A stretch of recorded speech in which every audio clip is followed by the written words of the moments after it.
అన్న నమస్తే. మరి కూటమి ప్రభుత్వం అధికారంలోకి వచ్చింది. చంద్రబాబు నాయుడు ఇచ్చిన హామీలన్నీ నెరవేరుస్తాడని మీరు నమ్ముతున్నారు? అసలు నెరవేరుస్తాడని అనుకుంటున్నాం. నెరవేరుస్తాడనే జనం ప్రపంచనంగా ఓట్లేసి 134 సీట్లతోటి గెలిపించారు. అంటే టీడీపీ వరకు 134. మరి ఇక్కడ చూస్తే కనుక ఈవీఎం ట్యాంపరింగ్ జరిగింది కాబట్టి మేము ఓడిపోయామంటూ వైసీపీ నాయకులు చేస్తున్న వ్యాఖ్యలను అసలు ఎలా చూడాలంటారు? వాళ్ళ వ్యాఖ్యలు అసలు పట్టించుకోవాల్సిన పని కూడా లేదు. వాళ్ళని వేస్ట్, శుద్ధ వేస్ట్. వాళ్ళని పట్టించుకొని పని కూడా లేదు. వీళ్ళకి మీడియా వాళ్ళకి ఏదో ఇది కావాలని వాళ్ళని మాట్లాడటం తప్పితే శుద్ధ వేస్ట్. వాళ్ళు గెలిచింది 11 మంది. వాళ్ళు ఏం చేయలేరు. నా ఎంటికలు బేకలేరు అని జనమే పీకారు. ఇక ఇంట్లో కూర్చొని పీక్కోమని ఒకళ్ళు ఎదురుగా కూర్చొని పీక్కోవటం. వాళ్ళు వచ్చి చేసేది ఏం లేదు. ప్రతిపక్ష హోదా కూడా కోల్పోయారు వాళ్ళు. సరే, గౌరవంగా ప్రతిపక్ష హోదాలో వచ్చి కూర్చున్నట్టయితే మొన్న గౌరవంగా చంద్రబాబు నాయుడు గారు కూడా ఆయన పిలిచి గౌరవంగా సభలో మరి ప్రమాణ స్వీకారం చేయించారు. ఆయన ఉండకుండా వెళ్ళిపోయాడు. అది ఆయన విజ్ఞతకే వదిలేద్దాం. ఆయన ఎందుకని వెళ్ళిపోయాడు అంటాడు? 5 నిమిషాలు కూడా కూర్చోకుండా ఆయన వెళ్ళిపోయాడు. మొహం జల్లలా 175, వై నాట్ 175 అన్నాడు కదా.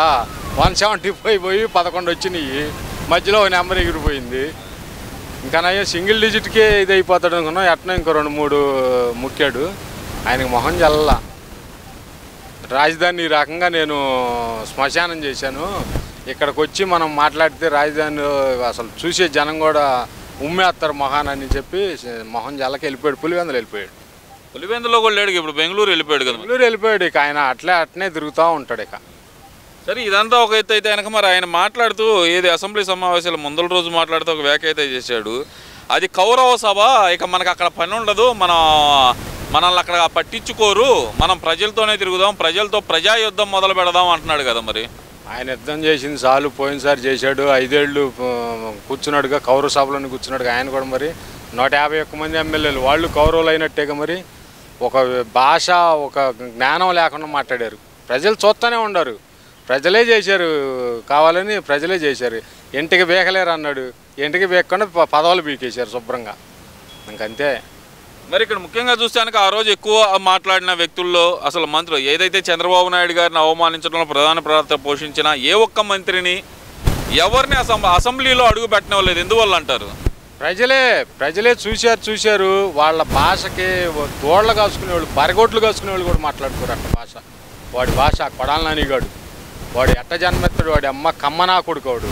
వాడు అసలు మనుషులకి పుట్టినాడు.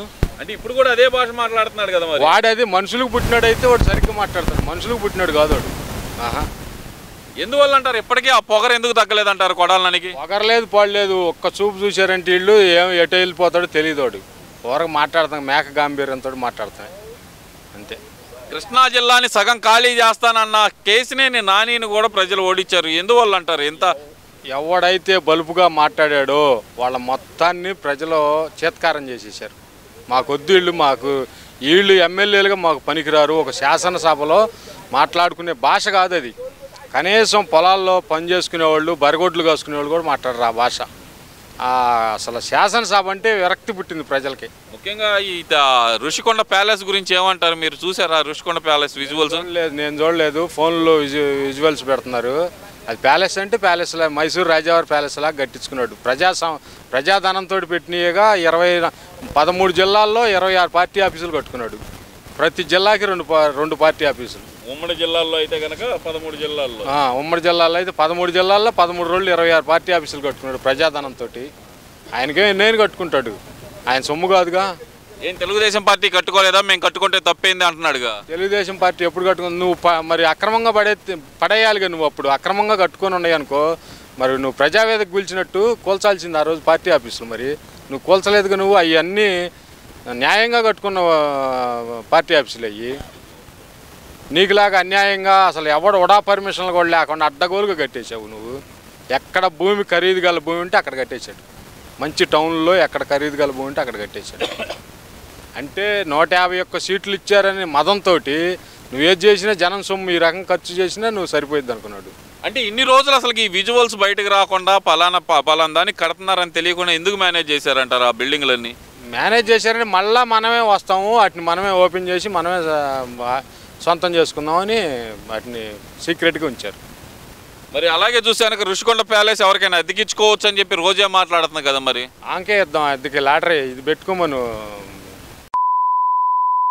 అక్కడ తిరుపతిలో టికెట్లు అమ్మింది కదా, ఇక్కడ ఇవ్వచ్చు ఈ టికెట్లు అమ్ముకోమను. ఏందన్నా అంత మాట? మరి ఎందుకు దానికి ఎందుకు ఓడిపోయిందని అసలు అది ఎవరో మాట్లాడదానికి, అది ఎవరు మాట్లాడదానికి, అది దానికి ఏం పని మాట్లాడతాం. మరి మాట్లాడుతుంది కదా, ఇప్పుడు కూడా మాట్లాడుతుంది కదా, పదే పదే అదే మాట్లాడుతుంది. ఎవరికైనా లీజుకి ఇచ్చుకోవచ్చు, ప్రధానమంత్రి కానీ లేదంటే రాష్ట్రపతి కానీ ఎవరైనా వచ్చినప్పుడు ఉండటానికి వాడుకోవచ్చు కదా, మేము ప్రభుత్వ సొమ్ముతో కట్టినయే కదా అంటుంది కదన్నా. మరి వాడుకునే సంగతి అని చెప్పేది ఏంది, ఇక్కడ వాడుకునే సంగతి వీళ్ళకి తెలుసు, చంద్రబాబు నాయుడు గారికి తెలుసు వాడుకునే సంగతి. వాడుకుంటాడు, ఏం చేస్తాడు చూద్దాం. మరి అదే రోజా చెప్పింది కదా, అది ఏదైతే ఋషికొండ ప్యాలెస్ ఓపెనింగ్ రోజు చెప్పింది కదా, ఇది ముఖ్యమంత్రి నివాసానికి ఇవ్వబోతున్నాం, ఇక్కడ నుంచి పరిపాలన చేయబోతున్నారు అనే మాట చెప్పింది కదా. మరి ఇప్పుడు ఈ మాట ఎందుకు మార్చిందంటారు? దానికి 4 నాలుకలు ఉన్నాయి. పవన్ కళ్యాణ్ని అసెంబ్లీ గేటు దాకనైనంది.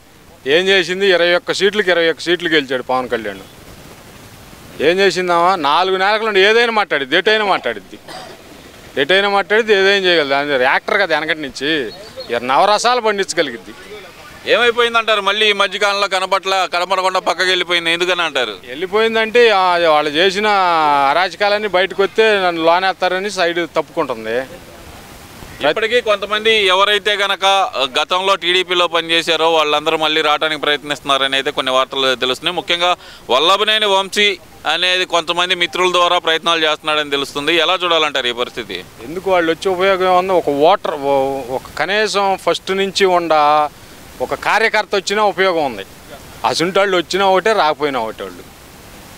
మరి జగన్మోహన్ రెడ్డి మరి ఈ 5 సంవత్సరాలు అనేది పార్టీని కాపాడుకోగల సత్తా ఉందంటారా జగన్మోహన్ రెడ్డికి? కాపాడుకోగలిగితే కాపాడుకుంటాడు, లేకపోతే పార్టీ బుక్ మూసి వెళ్ళిపోతాడు అంతే. ఇప్పుడే మరి పులివెందుల నుంచి బెంగళూరు వెళ్ళిపోయాడు కదా, కార్యకర్తలకు అందుబాటులో లేకుండా, ఎందువల్ల అంటారు? కార్యకర్తలు ఏం సమాధానం చెప్పలేక వెళ్ళిపోయాడు. మరి గతంలో 2 కిలోమీటర్లు కూడా హెలికాప్టర్లో వెళ్ళిన జగన్మోహన్ రెడ్డి ఈరోజు బెంగళూరు వరకు కారులో ప్రయాణించే పరిస్థితి ఎందుకు వచ్చిందంటారు? అప్పుడంటే ప్రజాధనం, ఇప్పుడంటే సొంత ధనం కాబట్టి. అప్పుడు ప్రజాధనం కదా, ఉండవల్లి నుంచి తాడేపల్లి నుంచి తెనాలి కూడా హెలికాప్టర్ మీద వచ్చాడు. అప్పుడు ప్రజాధనంతో తిరిగాడు, ఇప్పుడు సొంత సొమ్ము కాబట్టి ఇప్పుడు నొప్పి తెలిసిద్ది. అంటే ప్రజాధనం అయితే ఒక రకంగా, లేదంటే సొంత డబ్బు అయితే ఒక రకంగా ప్రవర్తించే వాళ్ళని నాయకులు అనుకోవచ్చు అంటారా? అనుకోకూడదనే ప్రజల చేత్కారానికి గురైంది. మొత్తం 151 సీటుకి 11 సీట్లు వచ్చారు, మధ్యలో 5 పోయిందిగా. ఇచ్చిన హామీలు నెరవేర్చకపోతే ప్రజల ద్వారా ప్రజా యుద్ధం చేస్తాను అనే మాట అయితే చెబుతున్నాడుగా మరి జగన్మోహన్ రెడ్డి. చేస్తాడు, చూద్దాంగా. వీళ్ళు హామీలు ఇచ్చారు, చేయాలి, చూడాలి కదా. మనం ఈ 4 ఏళ్ళు చూడాలిగా, 4 ఏళ్ళు చూసినాక కదా హామీలు జరిగేది జరగంది. ఆల్రెడీ మెగా డిఎస్సి సంతకాలు పెట్టేశాడు. మరి పెన్షన్ మార్పు 1వ తారీఖుకి 7,000 తీసుకోమంటున్నాడు. ఆర్టీసీ ఇది చేస్తున్నాడు, ఒక్కొక్కటి. దాని ద్వారా అన్నా క్యాంటీన్లు ఒకటి ఓపెన్ చేశాడు. ఇలా ఒక్కొక్కటి. ప్రభుత్వం ఇప్పుడు పోయిన ప్రభుత్వం చేసిన అప్పులకి ప్రభుత్వ ఖజానాలో డబ్బు లేదు.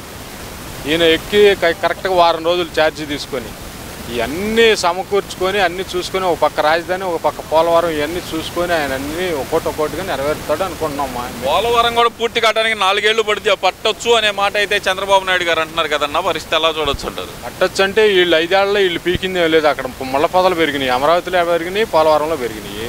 అవన్నీ తొలగించి ఈయనకి ఫండ్లు వచ్చి, పైనుంచి ఫండ్లు వచ్చి ఈయన ఏర్పాటు చేసేది 4 ఏళ్ళు పట్టిద్దేమో, మరి చెప్పలేంగా. ఏ రోజుకి ఆ రోజు కట్టేది కాదు కదా. ఇప్పుడు వర్షాలు వస్తాయి, వరదలు వస్తాయి, ఇప్పుడు ఏం చేయదు కదా. డిసెంబర్లో అది మొదలుపెట్టేది అట్లా.